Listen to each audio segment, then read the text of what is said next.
Joining me now, our Democratic strategist, Steve McMahon, our friend, and another friend, NBC correspondent covering the Democratic race. That would be Kristen Welker. Kristen, you're over there in the NBC bureau in Washington, across town from me. I want to start with you. You've been with Hillary Clinton a lot during this nomination fight. The math now is pretty daunting for Bernie Sanders. Hillary Clinton knows that. Bernie Sanders knows that. How annoyed is the Clinton campaign starting to get with the idea that Bernie Sanders might stay in this race and cause her problems and spend a lot of money she doesn't want to spend over the next few weeks, maybe a couple months?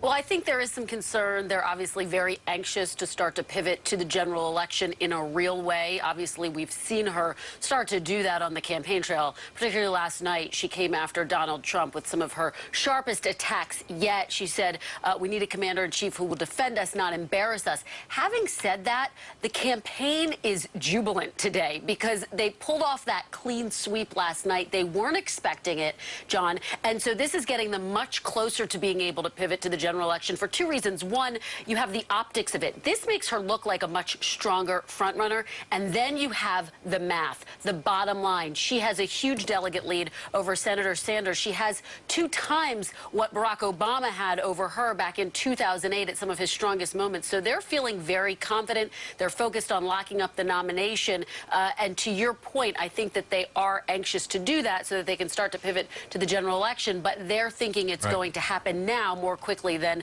before last night.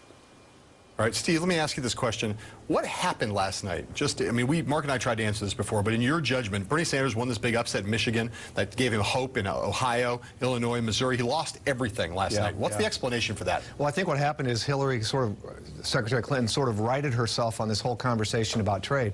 You know, Bernie Sanders had the core of his argument, which was you're getting screwed, and it's Wall Street and the rich people who are taking all the money that you should have. He moved that in Michigan to an argument really against these trade deals that are costing us manufacturing and jobs all across the country, which really worked in Michigan. Hillary Clinton saw the power of that trade message, and she is a fast learner, and she applied those lessons, and that's, I think, what accounted for it. She did not allow her position on trade to be mischaracterized, they would say, and she you know, picked up her game. Right. Kristen, what do you think their attitude is towards these upcoming states, which we've been talking about? A lot of caucuses, and in some states that might be more welcoming ground for Bernie Sanders. What's their attitude towards whether they need to just keep winning or they can afford some losses? They feel like they can afford some losses. They're looking at Arizona, for example. Senator Sanders has already been spending big in that state. Secretary Clinton out with her first Spanish-language television ad there.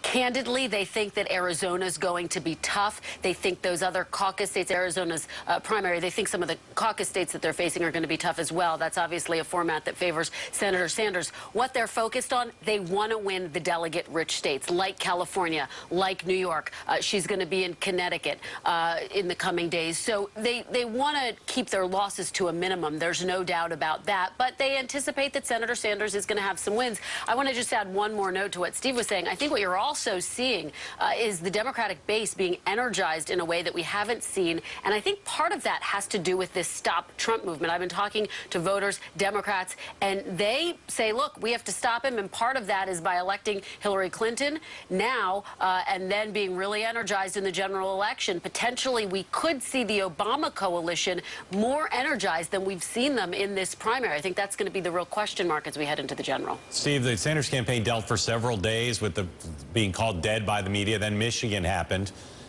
If you're inside the Sanders campaign now and Senator Sanders says to you, Steve, I need to change the narrative. I need people to think I'm alive. Is there anything short of winning contests, caucuses and primaries, that they can do to change that narrative back to, if not thriving, at least alive?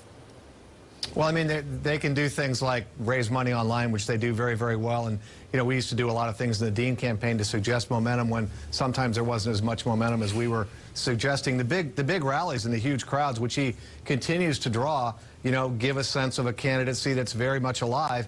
You know, the delegate count is the thing that's got to be depressing for those guys. They've been in these campaigns for a long time. They've done this before, and they know the math is almost impossible at this point. So the question really is, how does Bernie Sanders stay motivated and stay enthusiastic when he knows the chances of winning are, you know, between slim and none at this point?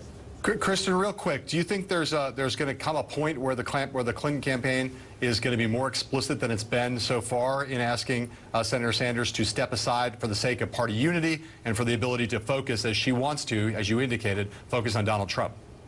I don't think we're going to see that from the campaign. I wouldn't be surprised if we start to hear that from some of her surrogates. If the campaign starts to take that tactic, they run the risk of really alienating some of Senator Sanders' supporters. They think it's critical to give him the space, quite frankly, that she was given back in 2008 to take it to the convention if that's what he thinks is necessary. John. Right, it's a tricky thing, right? Thanks, Kristen. It's a tricky thing to do this, but the Obama campaign made a slight mistake in 2008. It was one of the few mistakes they made. They kind of called on her to drop out, and it ended up alienating her supporters a lot. That's right, and ironically, Hillary Clinton learned from that experience, too. She's running the Obama campaign. It's a delegate campaign. They're racing for delegates, and they don't care if Bernie Sanders wins one here or there. Their eye is on the prize. Right, all right. Kristen Welker, Steve, you are great, both of you. Thank you. Thank you. And we'll be right back.